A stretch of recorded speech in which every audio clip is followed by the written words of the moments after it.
Alright, so this is going to be a quick look inside this Dell Alienware M15 R6. So first thing we're going to do is just remove the screws from the bottom. Alright, so we're going to need a PH1 or JAS1 screwdriver to remove these screws. Alright, we only need to remove these screws here. We don't need to remove the ones on the back. We're just going to quickly look inside, okay? So you want to keep the screws in order because they can be different size, shape, and lengths. The way I do that is I put them, flat side down like that on my desk in the pattern I remove them. So let's go ahead and continue removing the screws. Alright, there we go. And there we go. Oh yeah, these screws, they actually stay in place, so you only need to actually take these two screws out. Alright, if this video helps you, please make sure to like, comment, subscribe, share my channel with others so that they can learn how to upgrade or repair their devices as well. And if it helps you save a bunch of money, please consider contributing a little to the channel. Every little bit helps and allows me to continue making these videos for a living. Alright, let's go ahead and remove the last screw. Alright, if you can't help out that way, it would help a lot if you could watch a few of my other videos and then like and comment on those as well, because that's what the algorithm likes to see. Anyways, let's go ahead and continue removing this. So you can see as we undid those screws, it kind of popped the bottom cover off. If it didn't completely, you might have to kind of pull on it and then unscrew this a bit more. Let's see here.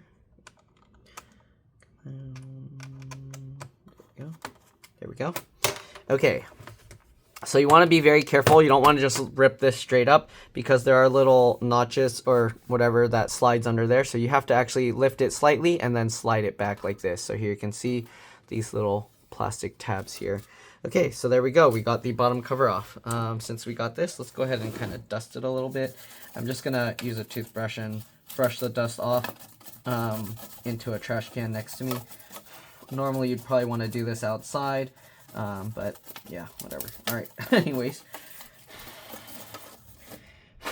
Okay, so here you can see it's a lot cleaner now, a lot less dust, and make sure you don't lose any of those screws. Okay, so they're good. They stayed in there. All right, I'm going to have to dust this out as well, but I'm going to just quickly go over the internal components. All right, let me dust it real quick and then I'll be back. Alright, so I dusted it out a bit, and we're back. We're just going to quickly look at the components inside, alright? Nothing too complicated in here. So here are the slots of RAM. There's two slots, as you can see. The way you remove it, you see these two metal tabs. You just pull it to the side. Make sure to kind of keep your finger over the top so it doesn't just fly out. Sometimes the RAM will spring up so fast it will like fling out. But here's the RAM. This is PC4 3200 AA. So you can use any PC4 3200 AA RAM. Sometimes you can put faster, different RAMs, but for sure you should be okay with the PC4 3200 AA or DDR4 RAM. Okay, we're going to get it back in, and then I like to pull it into the slot and wiggle it and then click it down. Excuse me. Alright, so you can put any size sticks of RAM you want, usually. If you want, you can get two 16 gig sticks and have 32 gigs. Alright, here you can see the wireless card. I'm not going to pull this stuff out. If you want to see how to remove these things, I have other videos where I take all the wireless cards and stuff out. But basically, you undo that screw, this little plastic piece slides off like this, and then you can take it out. The antennas, you go from the tail and you pull straight up, and you should be able to pop it out. Once you remove the antennas and everything, the wireless card, you should be able to get it. It'll pop up at an angle, and then you just wiggle and pull it out. Basically like the RAM, but it held in with the screw instead of the clips. Okay, you got this little cable here with a flip latch. This is most likely for the keyboard backlight. Okay, I'm not going to be pulling the battery out, but I'll show you here the battery model number right there, 69KF2. All right, so that's the battery model number. You got a speaker here, right, and then there's no screws. It's just held in with little rubber things. So you would go in here and you can just lift it out, as you can see. All right, there's a little cable running along underneath all the way to the other speaker on this side here. And then the cable, okay, it goes underneath this. This is an M.2 PCIe NVMe slot. So there's two screws here holding it in place.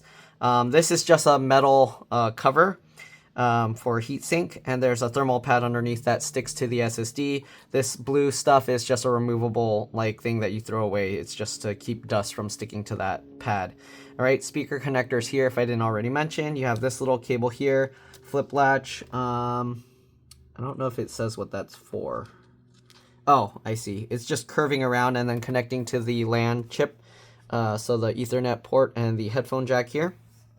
Okay, as you can see. And then you got see, this says keyboard backlight and keyboard membrane here, but as you can see, it's not using these connections. So I think what it's doing is it's combining stuff and then using like one of these things. This one is most likely for, yeah, touchpad, trackpad, but it's underneath the battery.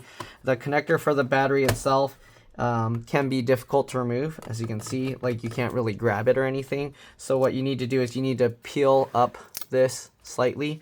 And then what I do is I kind of grab as close as I can to the connector and kind of just wiggle it side to side as I pull. And there we go. Keep in mind that when you disconnect this, you're also resetting the BIOS, CMOS, RTC, real-time clock battery. So don't be surprised if your date and time gets reset to factory. You're going to have to set that back up either in BIOS or once Windows boots up. All right. The other thing is once you disconnect that, if the BIOS has been reset, it'll take a little while longer to boot up. So don't be afraid if the screen stays dark for a while or if it starts up and then restarts and does like multiple restarts. Okay. If for some reason your computer's not starting up at all, like you get lights and power, but nothing else is happening and it stays black forever, you might want to check the RAM. Try one stick, try both sticks. Sometimes if it doesn't work, I'll pull the stick of RAM out and then I'll like just wipe the connector. Like I'll hold the stick of RAM and then just wipe the gold contacts like that. Okay. I know some people will be like, oh, you're getting grease on it, that's going to destroy it. I've never had a stick of RAM fail from wiping it like that, even years later. So, I mean, if you want, you can wipe it with isopropyl alcohol, but then you want to make sure it's completely dried before you turn it on, because if it's in these little components, it can short stuff and cause more damage. All right. You got all these little connectors in here. This one says JTron, so this is for the light, some light back here, I think. And then you have the fan connector right there with the wings. You just grab, wiggle, and pull it out. There's a tiny SSD here with a little metal thing that holds it in place. And you can actually take that metal piece out and put it over here if you want to use a full size, the full length. I think these are 80 millimeter or something. I don't know. And then this one's probably like 20 or 40. I don't know, 20 something or 40. All right. Anyways, I believe this is for the keyboard and other stuff. They probably have a separate board with the keyboard cable plugging into that as well as other things. They like to do that on a lot of these gaming computers. But again, I'm not going to be pulling that out because this was just a quick look inside, not really pulling anything else out. CPU, GPU, I'm pretty sure is all soldered onto the thing. Here you can see the other fan connector here. And then on here, pretty sure this is for the charge port. This is, so if for some reason your charge port's broken, you can easily unplug this, plug a new one in, and then test it while it's outside. But if you need to replace it, you're going to have to take the computer apart quite a bit. I think that's all there is to show. That's just right under the cover. Again, you do have a second slot for an M.2 PCIe NVMe SSD. And you can also change this one to a full-length one if you move that little metal piece out.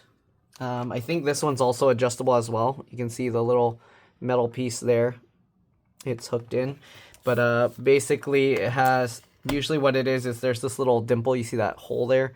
And when you slide it, it clicks down onto there. So you'd have to like slide some thin tool underneath to disengage that little bump that will fall into that hole. And then you can slide it out. Or you just need to use a lot of force to pull it back. All right. So that's pretty much it. I'm going to just power this thing back on. Let's see if it reset the day and time because I just quickly disconnected the battery. But yeah, not really much else to show here. All right. Hopefully this video helped you guys see what you can upgrade in here and helped you figure out what a few of the components are. But that's pretty much it. Again, if you want to see more detailed like disassemblies and stuff like that, I have other videos for different models. Usually if you watch enough of them, you can figure out how to take apart pretty much any computer, any laptop. I don't have anyone that shows me how to take things apart, so I just know from taking apart so many I can figure it out pretty much. So if you watch enough of my videos, you should be able to figure out pretty much every single computer. I didn't really have any videos or anything I watched that taught me that kind of stuff. So most of it's just from looking at the device itself and then trying to figure out how it's held together and things like that. And after you do enough of it, you kind of get the idea. If you need a specific playlist, like of Alienware computers or something, I don't have a specific one for Alienware, but it's combined with all my Dell and stuff. So if you want specific playlists so you can easier find like videos that are similar to the model you have. So let's say you have like one of these M16 or M15 or whatever it's called, M15R6. You can search through that playlist and you can find similar models. Alright, anyways, again, hopefully this video helped you guys out. If it did, like, comment, subscribe, share my channel with others so that they can learn how to upgrade and repair their devices as well. And if it helped you save a bunch of money, please consider contributing a little to the channel. Every little bit helps and allows me to continue making these videos for a living. Alright, again, if you can't help out that way, it would help a lot if you could watch a few of my other videos and then like and comment on those as well, because that's what the algorithm likes to see. I also have another channel called It's Been Reviewed and More. Okay, so I plugged the battery back in fast enough that you can see it didn't actually reset the BIOS, so it's just starting back up normally. But yeah, I do have another channel called It's Been Reviewed and More. If you want to help me out a lot, yeah, if you could subscribe to that one. Same profile picture, but zoomed in. But anyways, that's pretty much it. It's always a good idea to restart the computer one time after doing any hardware changes. But yeah, other than that, hopefully this video helped you guys out. Like, subscribe again. Sorry, I keep saying that over and over. But yeah, I'll see you all in the next one. Let's drop this. Bye.